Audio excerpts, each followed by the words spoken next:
Imagine an ancient, bustling port city.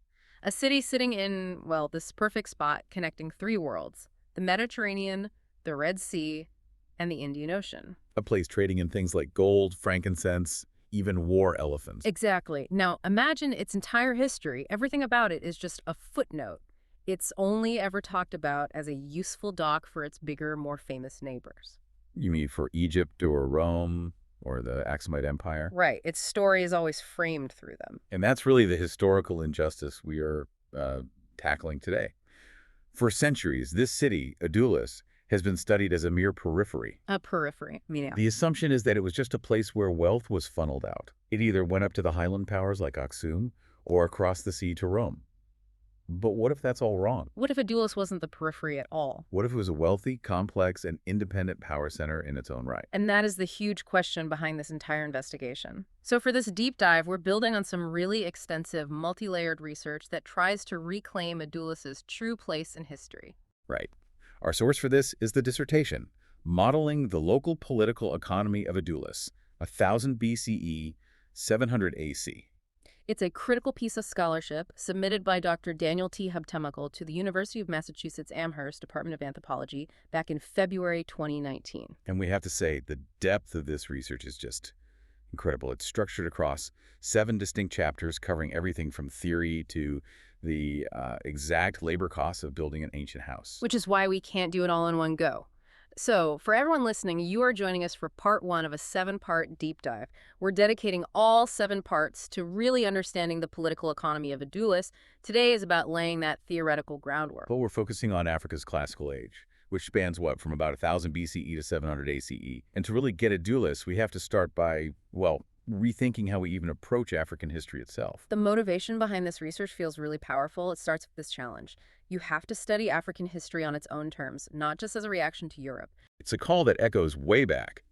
The research brings up W.E.B. Du Bois, who pointed out in 1939 that, in North and Northeast Africa, Europe and Africa met in legitimate trade and mutual respect for thousands of years. An entire era of independence that gets completely overshadowed. Completely. It's overshadowed by the much more recent and painful history of the transatlantic slave trade and apartheid. Okay, so if the goal is to get back to that earlier era to achieve what Du Bois was talking about, how does a modern scholar even start?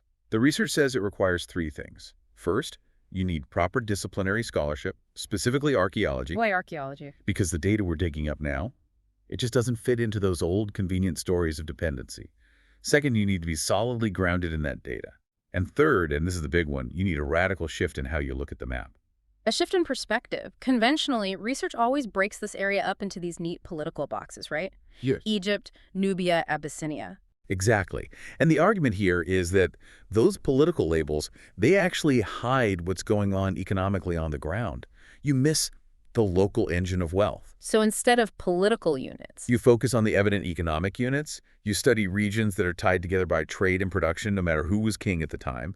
It lets you see how wealth and social classes actually developed from the ground up. that seems like a real challenge, though, using a discipline like archaeology, which itself kind of grew up during the colonial era, to undo those very narratives. Oh, it's a huge challenge. And the suggested remedy for, quote, decolonizing the broader past is to engage in rigorous comparative work. Compare Adulis to other maritime cities, see how it stacks up, and move beyond just one single fixed framework. Okay, so let's follow that idea. Forget the old political maps. The dissertation instead looks at this one unified territory, stretching all the way from eastern Egypt down to the Ethiopian highlands. And this is what's defined as the Erythraean or Cushitic agro-pastoral tradition. It's based on shared cultural practices.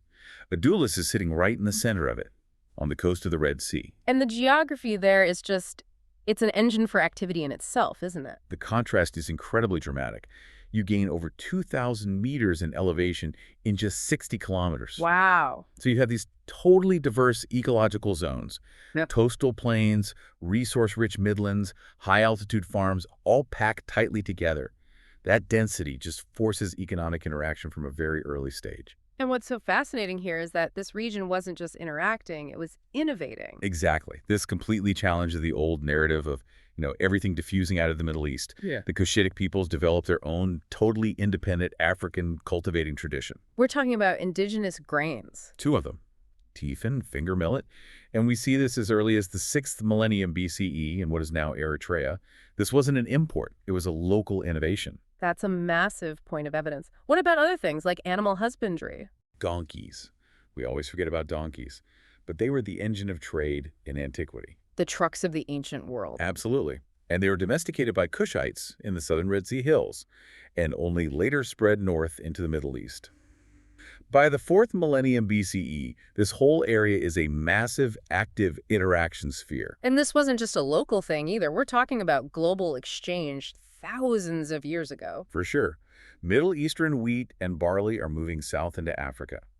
At the same time, Sahara-Sudanese crops like sorghum and sesame are moving east. They reach India well before 2000 BCE. We have proof of African sorghum in Oman from the 3rd millennium BCE.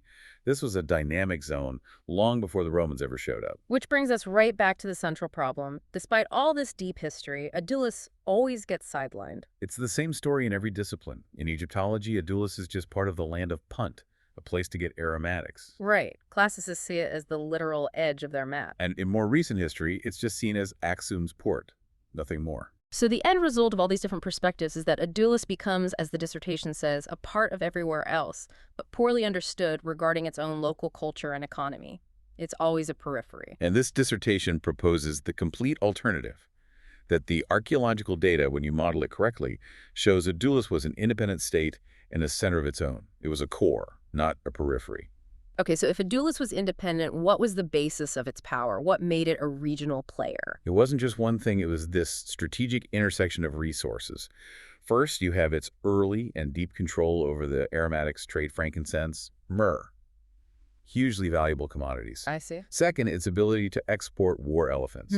You just cannot underestimate the military and diplomatic power that comes from controlling the supply of ancient tanks. That's a huge strategic asset. Huge. Third, its physical location, literally connecting the Med and the Indian Ocean. And finally, the research suggests that favorable climate and really effective local governance just solidified its strength. So we have these two competing stories. Adulis, the dependent port, or Adulis, the strategic power center. How do you actually test that with archaeological evidence? How do you make it quantifiable? Right. You use political economy to predict what each scenario would look like on the ground. So model number 1 is the Aksumite periphery model. The traditional view? And in that scenario, what would the wealth look like? The wealth would be siphoned away, right, up to Aksum. So if that's true, the social structure in Adulis should be really stark, almost binary. We'd expect to see a bimodal graph of wealth. Bimodal, meaning two peaks. Exactly. A small, super wealthy elite class, probably connected to Aksum, who managed the trade, and then a massive, relatively poor class of producers and laborers. Very little in between. A society of the very rich and the very poor. No real middle class. Correct. And then you have the alternative, the pure polity independent center model. And what does that predict? If Adulis was an independent center, wealth would be accumulated and kept there. It would be reinvested locally. And that would create a much more diverse society. So not a bimodal graph? No, you'd expect to see a clear hierarchy of 3 or more classes. The elites, yes, but also a big, robust middle-class merchants, skilled artisans, bureaucrats, and then the larger producer base. That's the test. But how do you measure wealth in a ruined city? There are no bank records. And this is where the methodology gets really clever. The key tool is something called energetics analysis, and it's applied to residential architecture. To people's houses. Exactly. The homes people lived in become a direct proxy for their social power. The research 3D modeled 39 different buildings in Adulis. Okay, so what is an energetics value? What does that actually measure? It measures the total amount of labor and time required to construct a building. Think about it. A small mud brick hut takes very little social power to build, but a huge multi-room stone villa that requires organizing labor, access to capital, political pull. So you're not just looking at size, but the total investment of labor and resources? Precisely. By translating the physical volume of a building into its labor time intensity, they created an archaeological wealth index. If Adulis was just a simple port, you'd see a few mansions and lots of shacks. The bimodal distribution. Right. But if it was a complex center, you'd expect to find a whole range of medium-sized, high-investment buildings for that middle class. It lets us test the social fabric of the city itself. So this first part has really laid out the why and the how. We have the historical problem and the scientific tool to test it. This framework is going to guide the next 6 parts. It is. In part 2, we are jumping straight into that data. We're going to look at the actual results of that architectural energetics analysis. We'll see what those 39 modeled houses really tell us about social inequality in Adulis. And then after that, we get into the economic engines. We'll have to talk about the artifacts, the coins. Why did over 70% of all ancient coins found in the whole Northern Horn come from Adulis? That number alone just screams financial center. It really does. And we have to dedicate time to the strategic goods. We'll analyze the war elephant and ivory trade, which was a source of both wealth and raw military power. Then we'll look at aromatics. Was Adulis just exporting raw frankincense, or was it controlling and processing it? And to build this picture, the research pulls from everything, right? From modern satellite data to old field notes from excavations 100 years ago. It even incorporates local oral traditions about Adulis' throne and its politics. The goal is to build the most complete picture possible to see which model the evidence supports. So we close part 1 with this very clear conflict. Was Adulis just a cash register for Aksum, with all the wealth flowing out? Or was it a self-sustaining regional power accumulating its own wealth and building a complex society to prove it? And the research strongly suggests the archaeological data points to Adulis being a center of its own.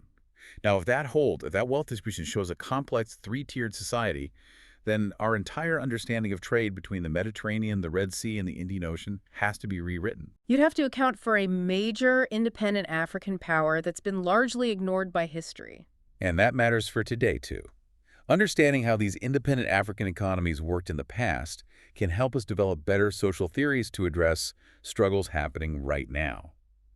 It shows this long indigenous history of complex political achievement. So the foundations are set. Join us for part 2 of this deep dive. Next time, we start building the case with the data. We're going straight into the findings of that architectural wealth analysis. You will not want to miss it.